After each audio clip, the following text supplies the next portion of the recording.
siya ang nag-introduce sa akin ng nervous ako dahil masyadong maraming alam. Siyempre, pinsan ko siyang buo. Baka naman ikwento niya lahat ng aming nagagawa nung kami bata. At kami ay pinapagalitan ng aming magulang. Pero ngayon, mali yung nervous ko. Dapat ninervous ako kasi nasabi na yata na lahat na sasabihin ko sa speech ko. Kaya mag-iisip pa naman ako ng bago. But never mind. Thank you very much, Angel, for as usual being a very kind cousin and beyond anything else. Maraming salamat sa iyo for your introduction. I would like to greet the National President of the League of Vice Governors, Vice Governor Odi Fausto. And I just wanted to ask Vice Odi, mukhang may alam siya. Lahat tayo, mga government elected officials, marami tayong ina-attenda ng programa. Ngayon na ako naka-attend ng programa, dalawang prayer. Bakit ba may alam siguro si Vice Gov? Para sabi niya siguro ito contest natin, hindi sapat yung isa, kailangan gawin yung dalawa. And baka yung dahilan kung bakit kailangan ng pangalawang prayer, Vice Governor Tony Pet Albano. He is your Region 2 Chairman. Ang ating host, Mayor Jeff Soriano. Welcome back to your hometown. Pero balik ko, magbabakasyon ka naman.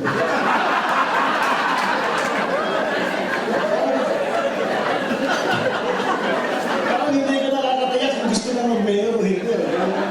Kasi besides soon, dahil malapit ka mag-filing sa governor. Vice Governor Bons Delor of Oriental Mindoro, who is your chairman, na napakaganda ang kanyang mga salita. At sa halip na dahil sinasabi niya, yung mga vice governor naman, wala namang pinaambisyon na governor. Pero inisa-isa niya kung paano ang magagandang paraan parang vice governor maging governor. And of course, our special guest, Congressman Mark Villar of Las Piñas, who, since I feel that since I am from this part of the country, I feel that I am one of your hosts. So, welcome to Northern Part. This is first time in General City. Kailangan natin siya pakitaan, pasikatan kung anong meron dito sa Norte. Siyempre, of course, our vice governors from around the country, the municipal mayors who are here today, other officials from the province of Cagayan, the board members of the province of Cagayan, and all the other guests who have come here this evening. Good evening, magandang gabi po sa inyong lahat. When I first received your invitation, nakita ko kagad yung theme, LVGP, looking forward to 2016. Ano yan, sinadya ninyo para matakot yung mga gobernador ninyo. Hindi na kayo makapag-antay ng eleksyon. Alam na ninyo na gawin ninyo. But that is, I suppose, having been a vice governor myself, I suppose pareho na tayo. You have heard all the jokes. You have heard all of the things that are said about governors in waiting or mayors in waiting or nag-aantay. The last time we were together, I remember quoting to you Manu Ernie Maceda when he said, ang mga trabaho ng vice ay mag-antay ng hat-atak. So, I guess we have to, those of us who are vice anything, vice governors especially, dapat natin siguro ipakita na meron pa rin tayong meron tayong ginagawa at hindi lang nag-aantay na mag-gobernador kung hindi ay talagang kayo'y tapat sa inyong trabaho bilang presiding officer ng inyong mga sanggunian. As I explained before, it is the most important job. Some people do not understand. Maraming hindi nakakaunawa kung ano at gaano kahalaga ang trabaho ng ginagawa ng Vice Governor. And that is why I have always felt that many of our local governments and local government officials, at lagi kong sinasabi, the vice governors are included in that, And it's not only because I was a governor, it's not only because I was a vice governor, or not because I'm the chairman of the Committee on Local Government. It is because I truly believe it. I tell everyone who cares to listen that that I believe, having been in local government, having been in national government, having worked with just about all of the personalities in government, I really truly believe some of the best talent in government is in local government. Because in local government, unlike sometimes in us legislators, kuminsan pagka-senador, and I think Congressman Mark will agree with me, pagka-congressman, pagka hindi ka masyado na maraming ginagawa, pwede kaya basta patalumpati ka lang, matalumpati lang na maganda, pwede na. Pero ang local government, hindi kakayanin na basta salita lang ang inyong ginagawa. Kailangan makita ng taong bayan na araw-araw ninyong nakikita, araw-araw ninyong kinakausap na ito yung mga inyong pinangako, yung inyong mga sinasabi ay talagang inyong ginagawa. Kung hindi, ay sisisihin kayo. So that is why you're forced to be imaginative. And we know that the assets, the resources available to a local government unit is never enough. And that is why that is something that we have been trying to work on as chairman of the Committee on Local Government. As you well know, I have been over the last almost over 6 months working on one single and rather important and complicated bill, and that is the draft BBL. And I bring this up, baka sasabihin ninyo, anong kinalaman nito sa amin? Anong kung kami wala naman sa Mindanao? Kami ang Vice Governor. What does that have to do with my province? What does that have to do with the place that I come from? Wala naman at malayo naman yan. Well, I do bring it up because I think it is important that everyone around the country understands what is at stake with the draft BBL, with the formation of the Bangsamoro government. It is important that everybody be part of the discussion and of the debate. And the reason why it is important is because it affects every single citizen of the Philippines. Not only those from Mindanao, not only from those from Muslim Mindanao, not only our Muslim brothers and sisters, but all Filipinos. And I will explain to you why. Right now, let me just give you a status report.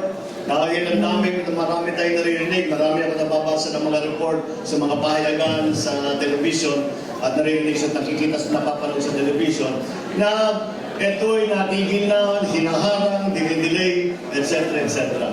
For your information, nung last week of session, which was last week, ay nagsakalan na natapos ang period namin, the period for hearings on the BBL. And that is why from then on, inabutan na ng adjournment, so we are going now into recess. And in recess, I will still have to continue working on it to write the draft, to rewrite the draft bill and to either provide amendments or give a substitute bill. Bakit kailangan gawin yun? Ba't di namin ipinasa kagaya ng hinihingi ng palasyo? Basta ipasa na lang ninyo. At bakit ako laging nagre-reklamo? Huwag nyo kaming minamadali. Dahil nung nakita namin ang draft bill, kami lahat ay nagulat na ang dami pang kailangan ayusin. Number one, which I think everybody has been hearing about, are the constitutional infirmities that are being mentioned about the BBL. Now, kahit maganda lahat ang ayusin natin tungkol sa BBL, kung ang constitutional infirmities ay masyadong malaki at ito ay husgahan ng Supreme Court na unconstitutional, mamamatay kagad yung batas. Kagaya ng nangyari doon sa Mawaan nung nakaraan sa panahon ni GMA na it was deemed unconstitutional and that was the end of it, napasura yung batas. Now, I really believe that this is an extraordinary opportunity for us to take some of the first steps to peace in Muslim Mindanao. We have taken some of those steps previously. We had the Tripoli Agreement. we had the 1996 Jakarta Agreement. Now, we come to this comprehensive agreement with the MILF. And now, the draft BBL creating the Bangsamoro government. What is it that is constitutionally infirm about this bill? Very simply, if one reads the Constitution, and the lawyers amongst you will know this, the Constitution says that the first Congress, after the Constitution was written, will form two autonomous regions in the Philippines. The Cordillera Autonomous Region did not succeed because the plebiscite did not succeed and the idea of autonomous region was voted down. But in the ARM, it won some supporters from different provinces. Nabuo ngayon ang ARM. And that is the constitutional question that is being raised. Paano tayo gagawa ng pangatlo? Dahil ang nakalagay sa Constitution ay the first Congress lamang ang maaaring gumawa ng autonomous region and they can only create two. Ngayon, the first act of the Bangsamoro government, Pangupo, is to abolish the ARM. Abolish the ARM and all of its offices. And then the Bangsamoro Parliament will put it together again. Bubuin, they will write the administrative code para magkaroon ng gobyerno. But the argument is, how can we make a third autonomous region when it clearly does not, the Constitution does not speak of a third one, and it only speaks of the first Congress creating an autonomous region. These are some of the problems that we have. Secondly, if you go through the BBL, makikita ninyo na meron halimbawa, ito maiintindihan ninyo, na nakalagay sa isang provision. All the powers and functions that are given to a local government official are guaranteed in the Bangsamoro government, except in the interest of good governance, when the Bangsamoro Parliament may pass a law to amend those powers or functions. Paano ngayon masasabi ng isang Bangsamoro Parliament na local government, albeit a regional government, na kaya nilang amendahan ang batas na napasa sa Kongreso? Kaya yan ang mga nagiging problema natin. Pangalawa, and another point is, I think you must have heard this argument also, magkakaroon sila ng sariling COA, magkakaroon sila ng sariling COMELEC, magkakaroon sila ng sariling civil service, sariling ombudsman, walang ombudsman's office, sariling Commission on Human Rights. These bodies are constitutional bodies. Their creation, they were created by the Constitution.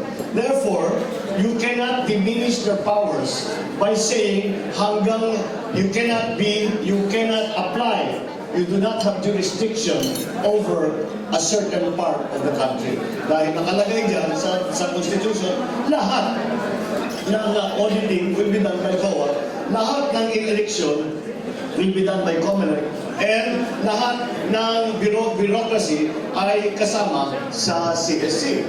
So these are the kind of problems that we are facing now. And now, of course, after Mama Sapano, ay naging matindi yung issue tungkol sa Bangsamoro Police. Kasi sa Bangsamoro Police ay maglalagay tayo ng Bangsamoro Police. Kung masahin natin ang draft BBL, ang Bangsamoro Police ay nasa ilalim ng operational control or nasa ilalim ng Chief Minister. Ngayon, nung nakikipag-usap ako sa ating mga negosyado, tinanong ko sa kanila, kung ang Chief Minister ay mangkutos na habulin mo yung tao niyan dahil whatever, ano yung utos. At sinabi, may order na nanggaling sa krami sa Chief PNP, huwag nung gawin yan. Sino ang masusunod? Hindi ako masagot. Sabi na lang, well, it will still be under the Chief PNP, pero kung may conflict, the Bangsamoro government will negotiate with the national government. Paano nangyari yun? Ako, dinaging pantay na ang Bangsamoro government sa national government. Dahil sabi ko, sa local government, minsan hindi nangyari na nakipag-negotiate ang probinsya sa national government. Kung anong policy ng national government, anong gagawin natin? Sunod. Kung ano yung batas, sunod.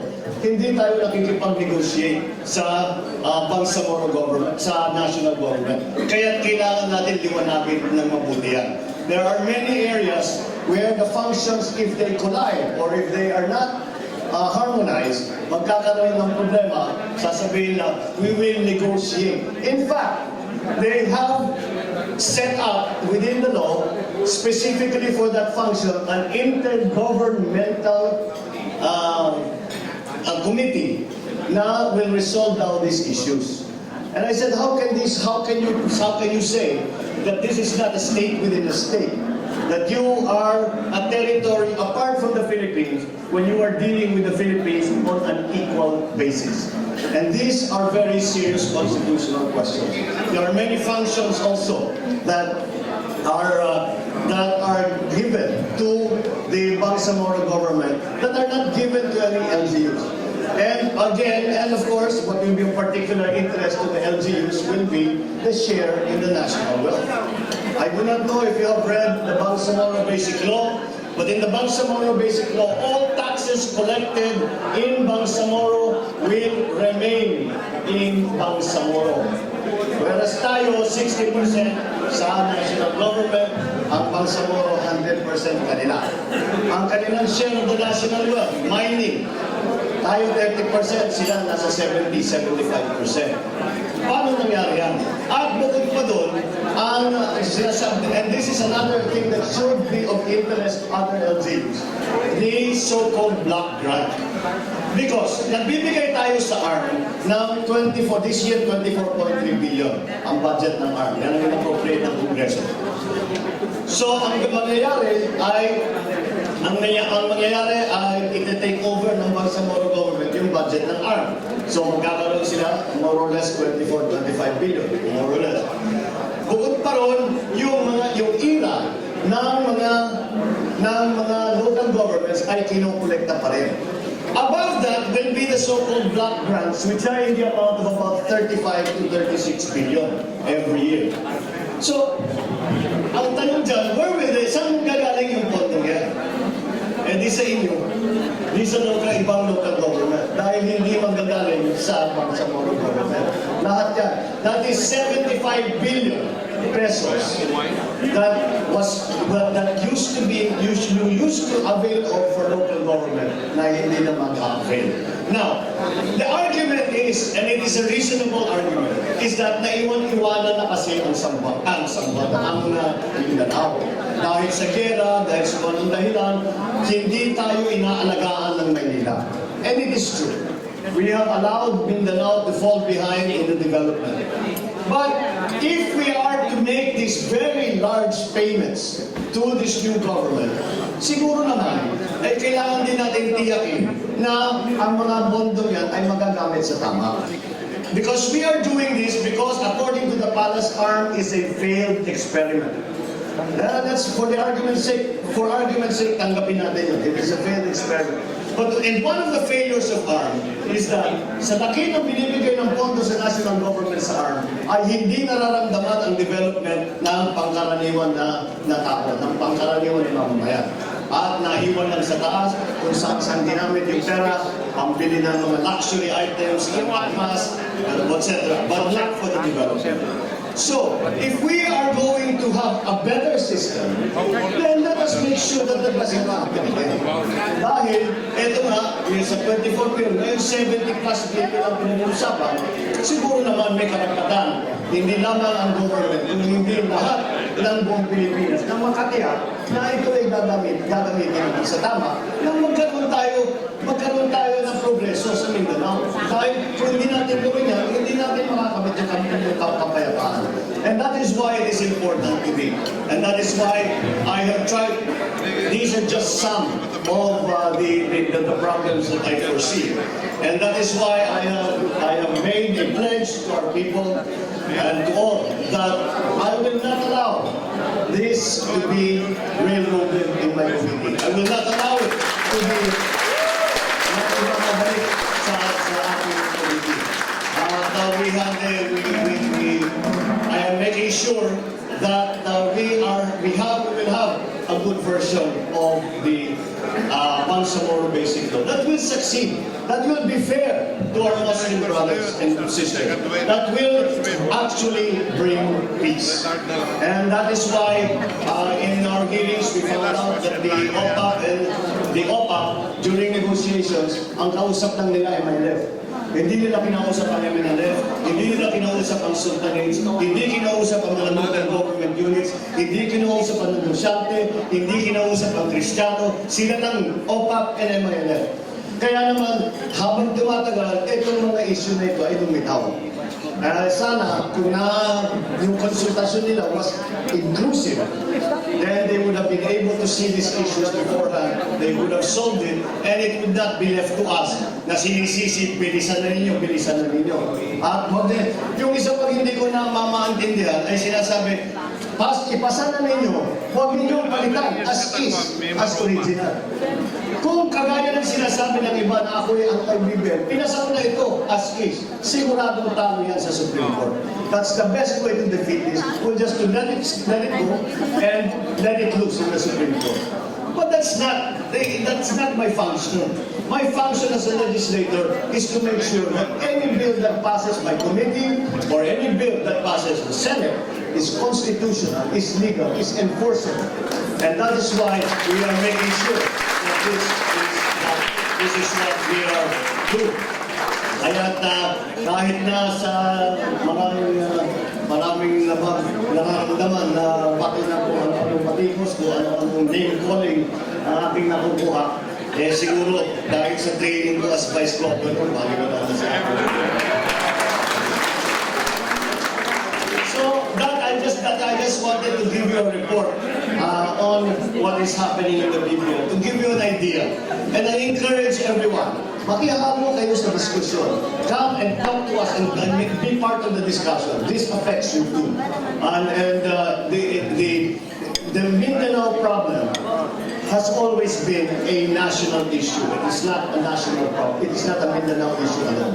It is a national problem. And so, with the Bangsamoro government being formed, then all the more, the effect will be felt all around the country. So I would like to, I bring this up, I talk to you, it's not specifically in the area of local government, but I believe that it is. And that's why I believe it's important that everyone around the country, especially our local government executives, understand what is at stake, how important this is, and how important it is that we get it right. Because we have 1 more year on our term as we look forward to 2016. And you will still have to write another budget. You will still have to pass many ordinances. And you must be aware of what is going on in the rest of the country. And before you think, baka isipin naman ninyo, wala na akong ginawa kung hindi yung BPL, I would like also to bring up one subject very quickly. Baka maubusan na tayo ng blowout ni Vice Governor. Order kayo ng order. Blowout na ito for his birthday. So, kayo mabalala. Si Vice na bahala dito. The one subject, one of the things that I have been trying to do as the committee chair of local government is to increase the IRA share of the local government. Number one, the first way that we are talking about was to increase the tax base, to include all collections of government in the calculation of the IRA. Sa ngayon, ang interpretation kasi ng BIR is that only internal revenue collections are subject to IRA. Sir yung hatian. Pero ang aming sinasabi na dapat ay dagdagan, isama na lahat. Yung VAT collections, yung customs, lahat. Kailangan isama na. Yun ang ihati ng 60-40 para maging mas malaki naman. Alam naman natin, laging kulang ang pondo ng local government. Kayo ang mga nagsusulat ng budget. That's why I know this is of some concern here. The second recent way that we were trying to do is that i-increase ang share, imbis na 40-60, gawin ng 50-50. Para naman mas kung titignan ninyo yung ibang bansa, ang share ng national sa local baliktad, 40 national, 60 ang 60 ang local. Kaya tayo lang ang ganun ng kapartihan. So, that is what we were trying to do. Unfortunately, I have noticed an inclination by this administration to always favor national government over local government. Kaya ako'y nababahala, kung maalala ninyo, nang nagkaroon ng NNP, yung mga member ng NNP ay sinabi kay Pangulo pagdating niya na pakiusap ay i-increase na ang tira gawing 50%. Sarado ka, no, hindi niya gagawin. And this is part of the way that I see, this is a tendency that I see, na napupuna ko dito sa administrasyon nito, na parang ayaw pagkatiwalaan ang mga local government. Bakit ko sinasabi yun? Dahil kapag may pondo na available, na maaaring pumunta sa local government o maaaring pumunta sa national government, kukunin kagad nila. Hindi na ba yung kinukuha na nila? Magdideklara sila ng savings ng Pebrero, ng Marso, kukunin yung savings kagad, dadalhin sa national government. Meron tayong mga mandated na appropriation. Lahat ng savings dun sa mandated appropriation, kukunin kaagad nila. So this is, and now we get the information na may kulang na ira, meron pang kulang na tinatago pa o hinahawakan pa ng national government. Now this is something that's not right. Dahil ang buhay ng ating ekonomiya ay hindi Maynila. Ang buhay ng ating ekonomiya ay lahat ng mga iba't ibang probinsya na nagtatrabaho at nagbibigay ng buwis, nagbabayad ng buwis sa national government. Kakalaman nila kung meron walang local government, meron silang gagamitin na pondo para sa kanilang mga ginagawa. That is why I'm bringing this up again, because it is a pattern which I am very alarmed about. And I want you all to think about it and to see, how do we counter this? Dahil hindi tama itong nangyayari ito. We have a national government that takes as much as it can from the local government. And yet, we are told that the IRA's share of the local government has not been fully paid. Furthermore, we are also told that the national government has underspent by 400 billion pesos. There is 400 billion pesos of appropriated funds not being used for the year 2014. What is going on?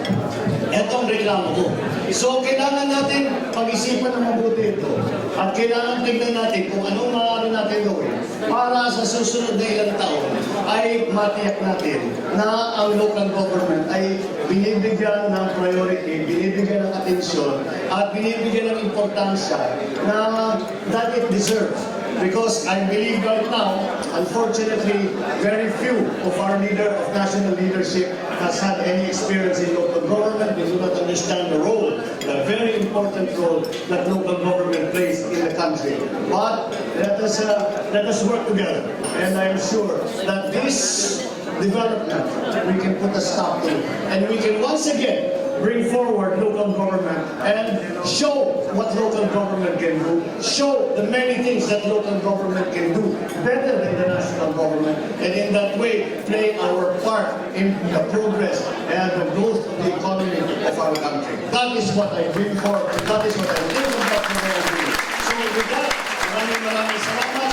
Welcome once again to Quezon City, those of you who are from other parts of the country, and I am sure that this will be not only a fine birthday celebration for your president, but a very successful assembly. Thank you very much.